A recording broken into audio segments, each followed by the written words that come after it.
গ্রীষ্ম বর্ষা পিনিতি ভরসা। হ্যাঁ, পিনিত শপিং সিটি। নমস্কার, আপনারা দেখছেন হুগলি আপডেট। আপনাদের সঙ্গে আমি উষা। আসছি খবরে। হুগলি আরামবাগে মেডিকেল কলেজ হাসপাতালে শিশুর মৃত্যুকে ঘিরে চাঞ্চল্য। আরামবাগ প্রফুল্লচন্দ্র সেন মেডিকেল কলেজে শিশুর মৃত্যুকে কেন্দ্র করে বৃহস্পতিবার বিকেল থেকেই চাঞ্চল্য ছড়িয়েছে। তারকেশ্বরের বালিঘড়ি এলাকার জাসমিনা বেগম সোমবার একটি পুত্র সন্তানের জন্ম দেন। শিশুটির স্বাস্থ্যের জন্য তাকে আইসিইউতে রাখা হয়। পরিবার মাঝের মধ্যে গিয়ে দেখে আসছিলেন, তখন শিশুটি জীবিতই ছিল। বুধবার দুপুরে পরিবার বাচ্চার খোঁজ নিতে গেলে হাসপাতাল জানায় শিশুটি মারা গেছে এবং মৃতদেহ গতকালে পরিবারের কারোর হাতে দেয়া হয়েছে। পরে জানা যায় ভুলবশত শিশুটির মৃতদেহ অন্য একটি পরিবারকে দেয়া হয়েছে এবং তারা সেটি নিজেদের সন্তানের দেহ ভেবে দাফনও করে ফেলেছে।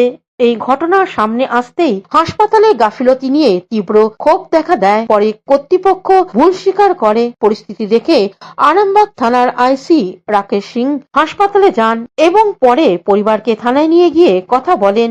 কারোর সঙ্গে বদল হয়ে যায়। আরেকটা বাচ্চা আছে, তাকে আমাদেরকে দেখানো হয়নি, তাকে এখনো পর্যন্ত সামনে আনাও হয়নি। আমরা এখনো অবধি বাচ্চার কোনো হদিশই পাইনি।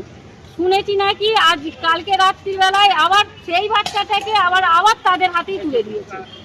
একটা বাচ্চা দিয়েছে, তারা সব কিছু দাহ সংস্কার করে ফেলেছে, দাপন করে ফেলেছে।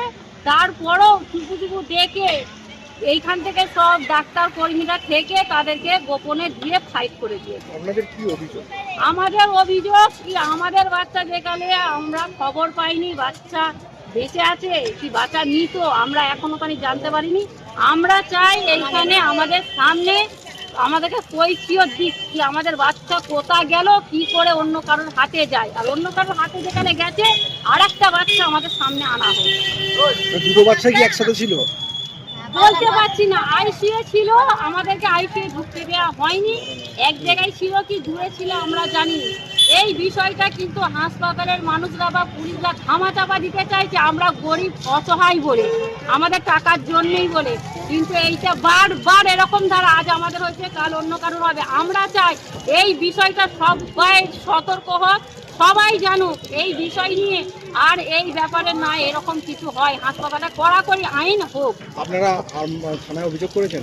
আমরা থানায় গেছিলাম, থানায় পুলিশরা শুধু বলছে আপনারা চুপ করুন, আমরা বিষয়টা দেখছি, এইটুকুন বলছে, আর কিচ্ছু নয়। হুগলি তারকেশ্বর থেকে